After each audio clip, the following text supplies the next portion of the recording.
నమస్తే. ప్రస్తుతం మనతో పాటు ప్రముఖ విశ్లేషకులు ఇమ్మంది రామారావు ఉన్నారు. ఆయనతో మాట్లాడదాం. నమస్తే సార్. నమస్తే. సార్, విడుదల రజని మళ్ళీ తన సొంత గూటికి వెళ్తుంది అని చెప్పేసి కొన్ని వార్తలు వస్తున్నాయి. ఎంతవరకు నిజమయ్యే అవకాశం ఉంటుంది? మళ్ళీ వెళ్ళే అవకాశం ఉందంటారా? విడుదల రజని సొంత గూటికి వెళ్తుందంటే ముందు బీజేపీకి ట్రై చేసింది, అవకాశం లేదు. తర్వాత జనసేనలో కూడా చేరుదామని అనుకున్నారు, అవి లేదు. కానీ విడుదల రజని మీద కొంత సాఫ్ట్ కార్నర్ ఉంది.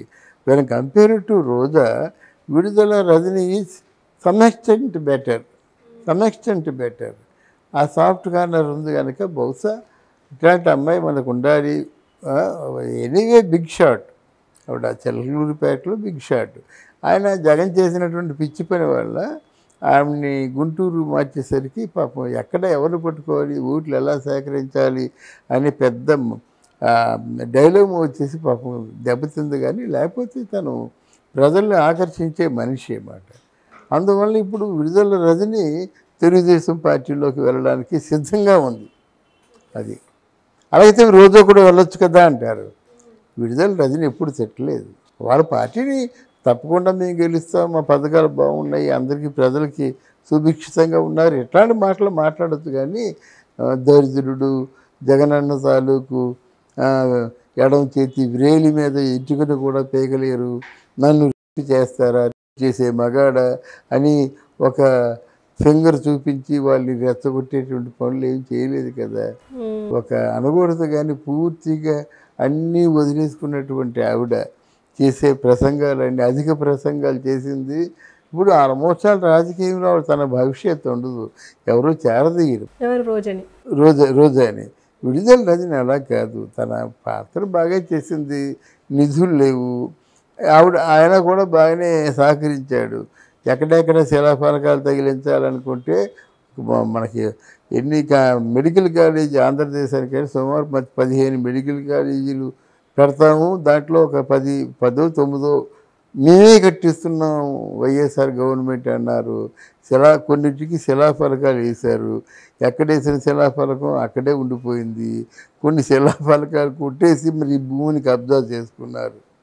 కనుక ఆవిడేం చేస్తుంది అంటే ఆవిడ అనుకుంది 10 మెడికల్ కాలేజ్ చేద్దాము, మొత్తం 15 ఎంత అవుతుంది, 17 అవుతాయి అనుకుంది. అది జరగలేదు అన్నమాట. ఎనీవే ఆవిడ మీద కొంచెం సాఫ్ట్ కార్నర్ ప్రజలకు కూడా ఉంది. ఆవిడ సత్యనపల్లి ఉంటే గెలిచేసేది అన్నమాట. అంత నోరు పారేసుకునే మనిషి కాదు ఆవిడ అంటే పరిశీలిస్తే. అలాగని నేను సమర్థించను. ఇప్పుడు వైసీపీలో ఉన్న వాళ్ళందరూ దుర్మార్గులు కాదమ్మా. ఆనం రామనారాయణ ఉన్నాడు, లాస్ట్లో కలిశాడు తెలుగుదేశంలో, ఆయన దుర్మార్గుడు కాదు అమ్మ, దుర్మార్గంగా మాట్లాడు. చంద్రమోహన్ రెడ్డి ఉన్నాడు, ఆయన దుర్మార్గంగా మాట్లాడు, చాలా ఒక లాయల్గా మాట్లాడతారన్నమాట. అంటే వైసీపీలు ఉన్నవాళ్ళు చాలామంది మంచివాళ్ళు ఉన్నారు, వాళ్ళందరినీ తొక్కేసి అనకూడదు. కానీ వీళ్ళు ఊరకుక్కలు ఉన్నారు కదా, పిచ్చి కుక్కలు, వాళ్ళ చేత మురిగించాడన్నమాట. ఆ పిచ్చి కుక్కలు మురిగిన దాని ఫలితమే జగన్ తాలూకు ఘోర పరాజయం అన్నమాట. ఓకే, అంటే ఇప్పుడు విడుదల రజనీని ఆల్రెడీ కాదనుకొని, టీడీపీని కాదనుకోనే కదా వెళ్ళింది వేరే పార్టీకి. ఇప్పుడు అలాంటప్పుడు చంద్రబాబు నాయుడు ఆవిడని యాక్సెప్ట్ చేసే అవకాశం చేస్తారమ్మా, చేస్తారు కదా. మరి చంద్రబాబు పార్టీలోంచి 23 వ్యక్తుల్ని 23 మాత్రమే ఉంచి మిగతా వాళ్ళందరినీ లాక్కోలేదు.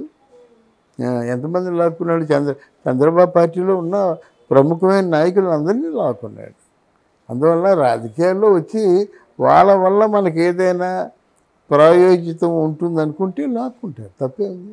అంటే ఇప్పుడు అంత అంటే కేపబుల్ క్యాండిడేట్ అంటారా? సూటబుల్ క్యాండిడేట్ అంటే డబ్బు ఉంది, మీకు ఏం కావాలి? సూటబుల్ క్యాండిడేట్ అంటే 40,000 కోట్లు ఉన్నాయి అంటుంది.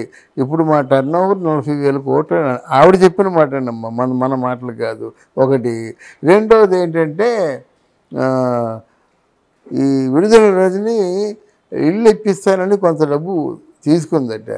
తీసుకొని వాళ్ళందరూ ఎదురు తిరిగేసరికి ఆ స్థలాలు అప్పగించేసి ఆ డబ్బు వాపస్ ఇచ్చేసింది అన్నమాట. అలాగే ఎంతమంది ఉంటారమ్మా, నీ దిక్కుందే చెప్పుకో అంటారు, అంతే కదా. పదవిలో ఉంటే, పదవిలో లేకపోయినట్టు ఇస్తానులే వాళ్ళు వస్తాం కదా మేము అంటారు. కానీ అలా కాకుండా పొలాల్లో తీసుకెళ్ళి ఎవరి డబ్బు వాళ్ళకి ఇచ్చేసింది. ఓకే. అంటే సో ఆమెకు మంచి పేరే ఉంది అంటారు. మంచి పేరు కాదు, ఆ డీలింగ్ బాగుంటుంది ఆవిడది. ఉమ్. అంటే కొన్ని కొన్ని సెంటిమెంటల్ మాటలు కానీ, సైబరాబాద్లో మీరు నాటిన మొక్క అన్న అంటుంది. అవును.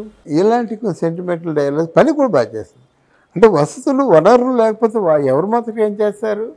వాళ్ళకి మీరు ఆవిడ చేత పని చేయించాలంటే ముందు చేయక ఏదో ఒప్పగించారు కదా, రిక్రూట్మెంట్లు లేవు, ఎవరమ్మా గౌరవం ఇస్తారు? కొన్ని డాక్టర్స్ని కానీ నర్సెస్ని కానీ ఏదైనా మంచి రిక్రూట్మెంట్లు లేవు, మందులకి అయ్యేటువంటి బడ్జెట్ బాగా తగ్గించేశారు.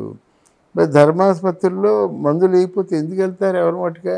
ఆ బయట మందులు కొనుక్కొని చేసుకోవాలంటే వాళ్ళకి హోటల్ ఖర్చులు ఎక్కువైపోతాయి. Okay sir, thank you. Thank you అమ్మా.